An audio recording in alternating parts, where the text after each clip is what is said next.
يا صباح الفل او مساء الفل على ما تشوفوني وعلى ما تشوفوا الفيديو بتاعي. ازيكم يا حبايب قلبي؟ عاملين ايه؟ يا رب تكونوا بخير. انا مامة نورسين ودي قناتي. اتمنى تشرفوني وتنوروني وتزوروني كده في القناة وتشتركوا وتفعلوا الجرس عشان يوصل لكم كل جديد. النهاردة ده جبت الحاجات بتاعة المدرسة بتاعة نورسين. جبت لها التيشيرت بتاع المدرسة وجبت لها البنطلون السويت بانس دوت عشان خاطر هي بتحبه، يعني بتبقى مرتاحة. وجبته كمان متبطن عشان احنا داخلين على شتاء وكده. ودي الازازة بتاعتها، ازازة الباندا دي هي اللي طلبتها مني، وجبت لها لانش بوكس كده شبهه. وكمان جبت حاجات كرومة، عشان كرومة النهاردة كان اول يوم بقى ليها في الحضانة، وكان لازم اجيب لها الحاجات كلها ايه اللي هي محتاجاها واللي في الحضانة كمان طلبوها مني. دي شنطة كارما وعليها فيها اللانش بوكس بتاعها، كانت عايزة لانش بوكس عليه الاميرات والازازة. وكانوا طالبين مني كده صلصال وكنت للاشكال يعني اللي هيعملوها لها في الحضانة، وورق اعمال وكراسات زي ما انتوا شايفين اكنها داخلة يعني ايه. هتاخد شهادة التخرج النهاردة، بس برضو ايه جبت لها كل اللي كانوا طالبينه مني. وجابت كمان الوان وجلو، وجبنا قلم رصاص وبراية وجومة. جبت لكل واحدة كده نفس لون معين عشان خاطر ما يتلخبطوش مع بعض في الحاجات بتاعتهم. وجبت كده الدستة ديت كراسات، دي بتبقى 15 كراسة لنورسين. قلت اشوف بس هم هيكونوا محتاجين منها ايه، وبعد كده لو عايزين حاجة تانية ابقى اجيبها. وجبت كمان اللي هو الستيكر اللي بيتحط على الكراسات بيتكتب عليه الاسم دوت. وجبت لهم الحاجات اللي انا فاكراها يعني. وقلت لغايه لما اشوف هم عايزين ايه تاني، ويلا بينا نشوف كارما وهي رايحه الحضانه. يلا ننزل.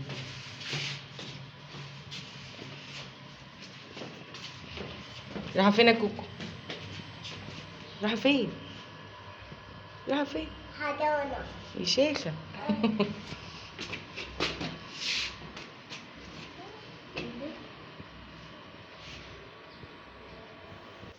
وهنا بقى ودينا كارما الحضانه، وجينا بقى نشوف ايه اللي ورانا. زي ما انتوا شفتوا هي كانت مبسوطه النهارده، كان اول يوم ليها. وانتوا عارفين موضوع العاصفه الترابيه اللي موجوده اليومين دول يعني. ربنا يا رب يرحمنا برحمته يا رب. وافتكار ربنا رحمه في كل الحالات، يعني اذا كان حاجه حلوه او حاجه وحشه. وطبعا بندعي لاخواتنا في المغرب يرحم المتوفيين، وربنا يا رب يشفي المصابين، واخواتنا كمان في ليبيا. ربنا معاهم يا رب، ويعفي عنهم ويشفيهم ويرفع عنهم البلاء يا رب، اللهم امين يا رب العالمين. هنا بقى كان السور بتاع البلكونه مليان تراب اصفر كتير كده. زي ما انتوا عارفين انا بقالي فتره مش بنزل فيديوهات، والله يا بنات كنت تعبانه جدا وجالي دور يعني اشتباه كورونا ما تعرفوش. على بقى دور برد، حاجات كتير كده كانت بقى سخونيه ورشح وكل حاجه وكحه وكده. فما كنتش بقدر ان انا انزل معاكم فيديوهات. عشان كده ده اول فيديو بعد التعافي يعني من التعب. قلت بقى لا اقوم اشوف بقى اللي ورايا. كنت بروق البيت وبعمل للولاد الاكل، بس برضو ما كنتش بعمل حاجات كتير يعني. انا البلكونه دي في الفتره كلها انا ما كنتش بعملها خالص. كنت تعبانه وما كنت يا دوبك بعمل الحاجات اللي هم محتاجينها في اليوم، لان انتوا طبعا عارفين ان انا عندي كارما برضو لسه صغيره وليها طلبات كتير وبتقعد تطلب حاجات وشقيه شويه يعني. فكنت يا دوبك بس على قد اللي انا اعمل لهم الاكل، يعني ياخدوا شاور، اعرف اشوف ايه اللي ورايا. رحت قدمت لها في الحضانة، نزلت جبت لهم حاجات المدرسة، ايه الحاجات دي. هنا بقى انا كده سيقت البلكونه بتاعتي زي ما قلت لكم المره اللي فاتت. يوم ما سيقنا البلكونه بتبقى متعبه شويه في موضوع ان انا اسحب ميه وكده. فمسحتها النهارده بالشرشوبه كده بعد ما خلصت كده كناسه. طبعا النهارده بقى ايه كرومه في الحضانه، فنستغل بقى الاوضه ونقعد ننضف فيها براحتنا عشان ما تقعدش تتنطط. انتوا يعني بتشوفوا جزء صغير من الفيديو عن فيديو ممكن يبقى ساعة ساعة ونص. بتبقى بقى بتتنطط في كل حتة، بتشد التليفون، بتعمل اي حاجة يعني.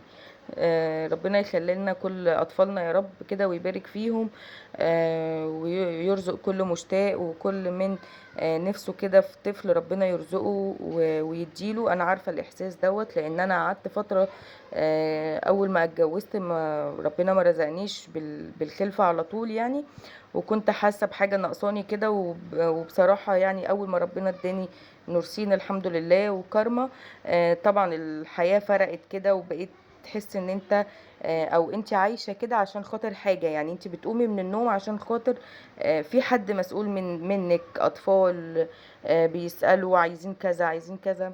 آه، فيا رب يا رب كمان يرزق كل مشتاق يا رب بالذريه الصالحه، ويدي كل واحد يا رب كل اللي بيتمناه، ويفك كرب الجميع، اللهم امين يا رب العالمين. هنا بقى في اوضه البنات غيرت الملايات كده، ونفضت المراتب وغيرتها. انا كان في نيتي النهارده ان انا احطهم على البلكونه، بس لما لقيت التراب والعاصفه الترابيه والدنيا مطربه والجو كده مطرب بره، فصراحه مرضتش ان انا احطهم النهارده، وقلت يوم تاني كمان تكون الشمس فيه طالعه كده حلوه كده، واحط المراتب واحط المخدات وكده. ادعوا لي يا بنات. الايام ديت انا والله يعني جايه معايا خلاص، انا مش بقيت مش حابه السريرين دول، وعايزه اجيب سريرين صغيرين، لان هم طبعا زي ما انتوا عارفين بنتين او بناتي صغيرين مش كبار، فانا عايزه اجيب لهم سريرين، يبقى السريرين متر كده، ما يبقوش واخدين مساحه كبيره في الاوضه، وفي نفس الوقت يبقوا شبه بعض كده. فادعوا لي كده ربنا يكرمني ان شاء الله، واجيب سريرين كده بالمراتب التاكي بتاعتهم، واغير لهم النظام كده بتاع الاوضه، عشان خاطر انا بحب الوسع كده، وعايزه اوسع شكل الاوضه يعني. هنا فرشت السريرين كده زي ما انتوا شفتوا، حطيت لهم ملايتين شبه بعض، وبعد كده بقى هبتدي ان انا امسح الرخامه بتاعه الكومودينو. والنهارده هنعمل اكله حلوه جدا مع بعض، هنعمل غدا حلو هيعجبكم، افكار كمان حلوه جدا، يعني تحسوها كده افكار ايه، اكل فلاحي شويه، يعني اللي هو الصواني والحاجات دي، بس بطريقه سهله كده وما ياخدش معانا وقت خالص. مسحت كده الكومودينو بتاعهم، وحطيت لهم المفرش، وحطيت لهم بتاعه المناديل كده، لان هم البنات كمان عندهم يعني ايه دور برد كده بسيط. وهنا دوت هي اسمها شوفونيرة يعني، بس هي عندي انا طويلة مش عريضة، يعني في كل الاوض بتكون في اسمها شوفونيرة كده بتبقى عريضة، لكن اللي انا كنت جايباها في عفشي يوم ما اتجوزت ديت كان اسمها شوفونيرة برضو، بس هو كان الراجل بيقولي ان هي عسكري، عاملة شبه الكومودينو بس طويلة طول. مسحتها، والتلفزيون طبعا ده محدش بيتفرج عليه، بس انا حطاه في اوضه البنات عشان لو حابين يتفرجوا على كرتون، يتفرجوا على اي حاجه، يكون ايه عندهم التلفزيون بتاعهم، وما يرخموش عليه انا وباباهم بره في الشاشه. شلت كده الموكيت دوت، وزي ما قلت لكم المره اللي فاتت كنت قايله لكم عايزه اغسل السجاد، يعني انا اصلا شايله السجاد بتاع اوضه البنات من اول الصيف، قلت بقى عشان الجو الحر وكده، وعايزه اغسلهم، وكل ما اجي اغسلهم احس ان انا تعبانه او فيا حاجه والله، وايه وما اغسلهمش. فان شاء الله كده الفيديو الجاي ان شاء الله نغسلهم مع بعض، والفيديو اللي بعده نفرشهم كمان مع بعض. طبعا زي ما انتم شايفين، بصوا الحيطه في وشكم كده هتلاقوها مرسومه كده لوحة فنية من ايد كارما، ما بتسيبش حاجة في مكانها، لازم تمسك كده اقلام كده وترسم وتطلع كل المواهب اللي عندها، بس بتطلعهم على الحيطة بقى. لميت بقى هنا التراب اللي كان في الأوضة، وابتديت ان انا المهم كده، وهروح اجيب بقى الجاروف والمهم وامسح لهم كمان الأوضة. ده شكل السراير كده. بصوا البتاعه ديت المفروض ان هي، انا مش فاكره والله انا كنت جايباها منين، يعني مش عارفه هل هي بتاعه زرع ولا هي بتاعه يعني تسييق كده ميه وكده، بس انا عموما بحط فيها ميه، وبحط فيها المعطر والملمع بتاع الارضيات، وببخ بيها كده في الارض، بتبخلي كميه ميه كويسه، يعني بدل ما اقعد اكب كده او ابل الشرشوبه كل شويه. حلوة جدا كده ومريحة يعني في الاستخدام. ابتديت بقى بعد ما نشفت شوية فرشت كده السجادة، نستحمل السجادة النبيتي دي مع بعض لغاية لما نغسل السجاد بتاع البنات. هو السجاد بتاع اوضة البنات لونه بامبي، ودي طبعا الزحليقة بتاعت انسة كارما لازم نحطها لها في مكانها، عشان هي اول ما هتيجي من الحضانة هتسأل عليها. وده كان شكل الأوضة بقى في الآخر بعد ما خلصنا. وبره في البلكونة أنا كنت قافلة ستارة البلكونة عشان خاطر التراب وكده ما يدخلش جوه البلكونة تاني. هنا بقى هنبتدي في فقرة المواعين وفقرة تنظيفة المطبخ بقى.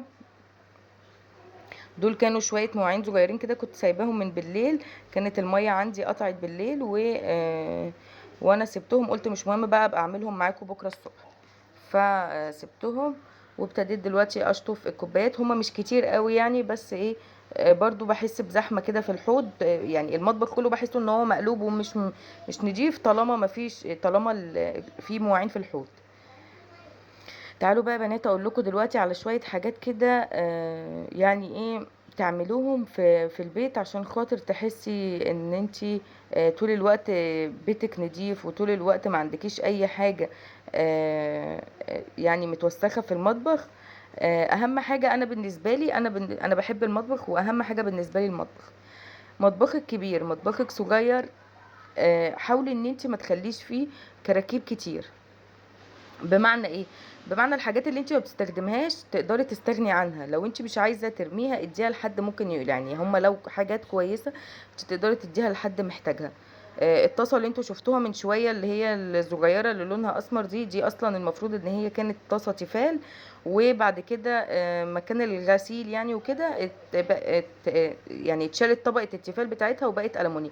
الطاسه دي بتاعت حماتي، وانا بحبها جدا، يعني هي كانت بتحبها قوي، الله يرحمها ويسامحها يا رب ويجعل مثواها الجنة ونعيمها.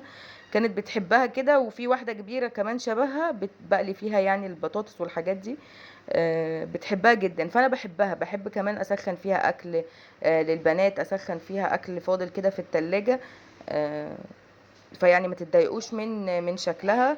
انا عندي طاسات والله تيفال وعندي ستانلس، بس انا بحب يعني بحبها. عارفين لما بيكون عندك حاجة في البيت كده بتحبيها وبتحبي ان انت تستخدميها حتى لو شكلها يعني ممكن ما يعجبش حد، بس انا بالنسبه لي انا بحبها.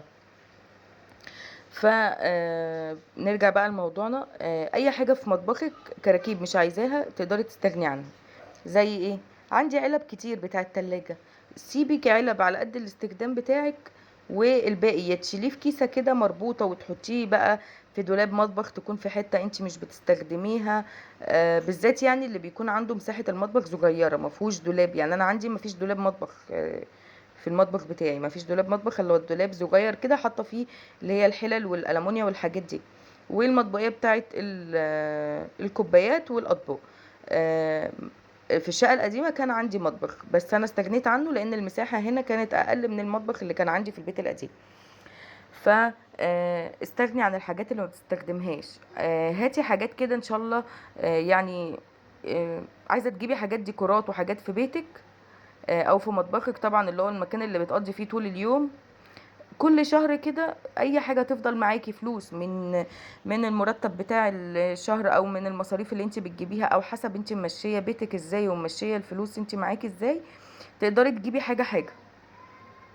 النهارده جبت مثلا استيكر للرخامه، الشهر اللي بعده ممكن اجيب لزق مش عارفه للحيطه شكله عامل ازاي، حسب اللي انت عايزه تعمليه في المطبخ.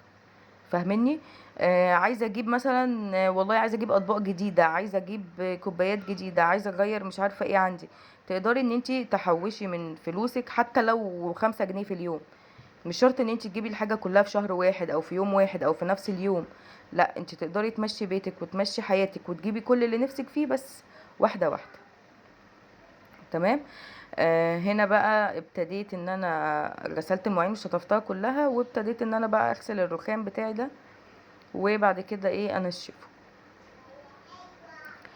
انا يوم ما جيت هنا في الشقه بتاعتي زي ما قلت لكم قبل كده في الفيديو اللي فات، انا ما كانش عندي الرخامه دي، وكان يعني الشكل بتاع المطبخ ما كانش نفس النظام او نفس الشكل بتاع المطبخ دلوقتي. انا جددته واحده واحده. كان عندي البوتاجاز فيه مشكله، جددت البوتاجاز. ما جددتوش اول ما جيت الشقه عشان خاطر ازنق نفسي او ازنق جوزي يقوله لا خلاص انا بقى البوتاجاز عايزه اغيره، يعني عايزه اغيره. لا، طالما حاجه كانت بسيطه وما كانتش تبقى مضره بالنسبه لي او بالنسبه لبناتي في بيتي، فكان ان انا استحمله يعني، او ان انا اقضي بيه الغرض لغايه لما ربنا يكرمني واجيب بوتاجاز غيره. دي حاجه مش غلط، بالعكس انت كده كمان بتقفي مش بتوقفي حياتك على حاجه، وكمان بتقفي مع جوزك في ظروفه وتقفي معاه لغايه لما ربنا يكرمه كده وتجيبي اللي نفسك فيه. الكاتل ده يا بنات انا لسه جايباه جديد. انا جبت كاتلات كتير، كل ما اجيب كاتل يا يتحرق يا اما يبوظ يا اما احس ان عمل طبقه من تحت كده، فما بقاش بحس ان هو ما بقاش ينفع ان انا اشرب فيه او ان انا اعمل فيه. ما وقفتش على ان انا لا لازم اجيب كاتل. انتوا زي ما كنتوا بتشوفوا في الفيديوهات اللي فاتت كان في براد كده استلس معايا كنت بستخدمه. لما ربنا كرمني وبقى معايا فلوس، اول حاجه جبتها اللي هو الكاتل عشان انا محتاجاه.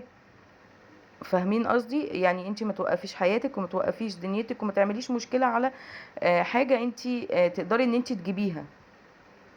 يعني انا نزلت كنت بجيب حاجه البنات وكان معايا فلوس بتاعتي، اشتريت بيها الكاتل اللي انا كنت محتاجاه. اي حاجه بعد كده انا محتاجاها اكيد طبعا محتاجه حاجات كتير في المطبخ، او عايزه اغير في النظام، او عايزه اغير في الديكور، او عايزه اجيب حاجه زياده، عايزه اجيب مش عارفه طقم التوابل شكله عامل ازاي. مش همشيها ان انا لا ازاي يعني انا ممكن كنت عايزه اجيبهم كلهم مع بعض. لا، هجيبهم واحده واحده. كل ما يبقى معايا فلوس انا ممكن اشيلها واجيب اللي انا عايزاه عشان نمشي حياتنا ونمشي امورنا طبعا بالنسبه للظروف والحاجات اللي احنا فيها. الكاتل بتاعي هنا لما بتيجي تغلي اي كاتل بتيجي تغلي فيه ميه بتلاقي فيه عمل طبقه تحت كده ترسبات مكان الميه. حطي فيه ليمونه زي ما انا حطيت كده وشويه خل وسيبيه يغلي، هتلاقي الطبقه اللي تحت دي كلها راحت. بس حاولي ان انت تعمليها يعني اول باول، كل ما تبان عندك حته صغيره كده تعمليها عشان خاطر لو سبتيها وقلتي مع الوقت هتنشف كده في قعر الكاتل وهتلاقيها الطبقه دي ما بقتش تطلع معاكي. يعني انتي بنظرك كده هتبقي شايفاها. بالنسبه بقى الغدا اللي احنا هنعمله، عندي كده بتاع 5 6 بصلات كده كبار، وعندي نص كيلو فرق عندي نص فرخه اقصد غسلها كده وسايباها على جنب.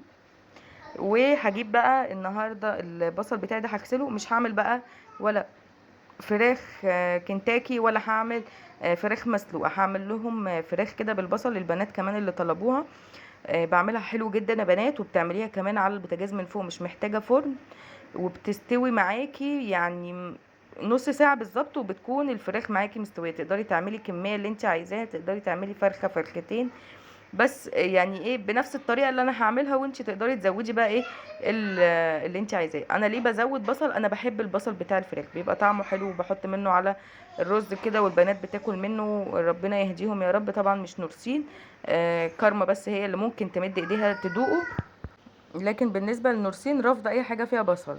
هي بترفض اي حاجه فيها بصل. لو دخلت لقيتني بعمل بصل كده لاي حاجه، لو المكرونه او اي حاجه، خلاص هي مش عايزه تاكل من الاكل ده طالما فيه بصل. هنا بقى التوابل اللي انا حطيتها، حطيت معلقه من توابل الفراخ، وحطيت معلقه من فلفل اسود، ربع معلقه كده من الكمون. المعلقه اللي انا بحط دي بقى يعني بتاعه التوابل معلقه صغيره، مش زي بتاعه الشاي، اصغر كمان من بتاعه الشاي. حطيت معلقه صغيره كده من بتاعه الشاي دي ملح، وحطيت رشه من السكر بسيطه كده عشان تكرمل البصل معايا ويبقى طعمه حلو.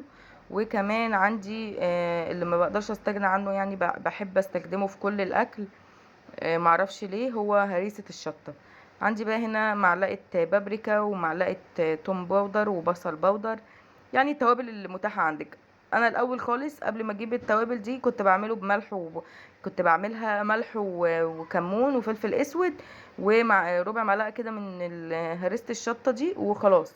لكن طالما عندي التوابل انا ممكن استخدمها واحط منها عادي. حطيت بقى التوابل بتاعتي وابتديت ان انا اغسل ايدي، ودلوقتي بقى ابتدي ان انا افرك البصل مع التوابل دي كلها حلو جدا. وبعد كده الفراخ بتاعتي دي انا غسلاها حلو ومصفياها من الميه بتاعتها، وكنت نقعاها كمان في ميه وخل كده وملح وليمون عشان خاطر تضيع اي ريحه زفاره. بمسك بقى الفراخ دي بقعد ادعك فيها كده بالبصل بتاعي ده وبكسر كده البصل لو داخل في بعضه كده بفكه من بعضه يعني. جربي الطريقه دي بتاعه الفراخ هتعجبك جدا، وكمان مش بتاخد وقت على النار، يعني انا بحطها على البوتاجاز من فوق، مش بحتاج ان انا اشغل الفرن عليها. في الفرن بحسها بتنشف بسرعه ومش بتبقى مستويه، لكن من فوق بتستوي، لاني بوطي النار عليها. هوريكم النار تبقى عامله ازاي. هنا بقى شفتوا النار اللي انا وريتها لكم دي، انا بسيبها اول 5 دقايق كده عاليه، وبعد كده بوطي عليها النار. ويلا بينا نشوف هنعمل ايه تاني. عندي هنا 3 بطاطسيات قطعتهم بطاطسات بطاطسيات مش عارفه بالظبط يعني. و3 طماطمات كده، و بصل بصلايه صغيره يعني. هاخد الطماطم والبصل كده احطهم في الصينيه بتاعتي، وهحط عليهم معلقه ربع معلقه صغيره كده من هريسه الشطه، وهحط برضو نفس التوابل اللي انا حطيتها على الفراخ. وهبتدي ان انا افرك الطماطم او ادعك الطماطم كده مع البصل عشان خاطر ياخدوا من الطعم بتاع كل حاجه. وهنزل بالبطاطس بتاعتي. ليه مش مكتره بطاطس؟ لان انا اصلا البنات عندي يعني البطاطس عندي بتبقى تقيله شويه، محدش بياكلها قد كده. وطالما الفراخ بالبصل بياكلوا الفراخ والرز اللي انا هعمله معاكم دلوقتي، واعملوه بالطريقه اللي انا بعملها دي وهيعجبكم والله بجد. خلاص، فالبطاطس يعني انا فعلا البطاطس دي هي ما حدش مد ايده فيها، يعني انا بسجل لكم الفيديو بعد ما اتغدينا. ما حدش مد ايده في البطاطس ولا كل منها حاجه. هنا بقى حطيت البطاطس في الفرن، وبوريكم بقى الكاتل بعد ما غلي. هوريكم القعر بتاعه، بصوا نضف ازاي وبقى زي الفل. غسلته بقى كويس وحطيت فيه ميه كده. كنت بعمل كوبايه شاي لفرعوني الصغير وقرة عيني جوزي يعني. وهنا بقى هحط 4 كوبايات من الرز. طبعا تقدري تعملي الرز كمية الرز اللي انت محتاجاها. ده الرز اللي هو الفلاحي، او الرز المدسوس، او الرز بلبن اللي هو بس مش الحلو اللي هو الحادق، او الرز المعمر. يعني في ليه كذا مسمى كده، بس هو في كل الحالات طعمه تحفة. يعني انا بفضل ان انا اعمل الرز ده على طول عن الرز التاني اللي هو بشعرية، لان البنات بتحبه وفي نفس الوقت بيبقى فيه لبن يعني. محتاجين ان هم يشربوا حاجات فيها لبن، ياكلوا في حاجات فيها لبن وكده. كان عندي بقى كيلو كده من اللبن كنت غلياه، او اقل من الكيلو كمان. انا بحط مقدار الرز مقدار السوائل، يعني حطيت ملح وفلفل اسود ابتدي انزل بقى. وهنا كانت الكارثه كب من اللبن حبه كده على الرخامه. هنا بقى اللبن اللي كان معايا عمل 3 كوبايات ونص، فكملت النص كوبايه ميه مغليه من الكتل. قلبت بقى كويس. اهم حاجه تقلبي كويس عشان الملح والفلفل الاسود اللي انت حطيتيهم يدوبوا كويس مع اللبن. مش بتعرفي او خايفه من المرحله دي، تقدري ان انت تعايري يعني اللبن على قد الرز بتاعك في حله كده، وبعد كده تحطي له الملح والفلفل، وبعد ما يدوب تحطيه على الرز. هنا بقى حطيت الرز بتاعي لغايه لما الوش استوى كده، والوش بتاعه زي ما انتم شايفين اتحمر. طبعا انتم مستغربين انا ما حطيتلوش سمنه، بس انا بحب اعمل التكه دي، ان انا اعمل حفر كده في الرز بتاعي بعد ما يتشرب ويستوي كده، واحط فيه السمنه بقى اللي انا محتاجاها. يا سلام بقى لو حته سمنه بلدي او قشطه كمان على الوش، بيبقى حلو جدا. وبرجع احطه تاني في الفرن عشان خاطر بس عقبال ما السمنه دي تسيح يعني وتدخل في كل الرز بتاعنا. وده كان الغدا بتاعنا، رز والفراخ كانت مستويه حلو جدا، والبطاطس كمان.